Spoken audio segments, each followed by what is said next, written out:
अवैध गुटखा विकणाऱ्यांवर छापासत्र, उंब्रज पोलीस आणि अन्न औषध प्रशासनाची संयुक्त कारवाई.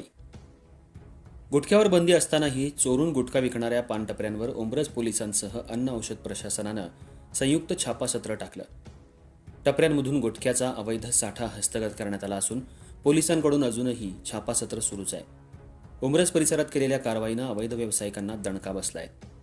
उंब्रज परिसरात अवैध गुटखा विकला जात असल्याची माहिती पोलिसांसह अन्न औषध प्रशासनाला मिळाली होती. सहाय्यक पोलीस निरीक्षक रवींद्र भोरे, अन्न सुरक्षा अधिकारी वंदना रोपनवर यांनी अचानक कारवाईच्या सूचना देत एकाच वेळी 3 पानटपऱ्यांवर कारवाई केली. राहुल पानशॉप, AK पानशॉप, सिद्धिविनायक पानशॉप या पानटपऱ्यातून हजारोंचा गुटख्याचा साठा हस्तगत केलाय. गुटखा विक्रेत्यांवर कारवाई केली असून गुटखाही जप्त केलाय.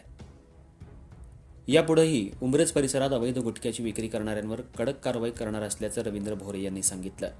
त्यानुसार पोलिसांकडून अवैध गुटखा विक्री करणाऱ्यांच्या नाड्या आवळण्याचं काम सुरू झालंय.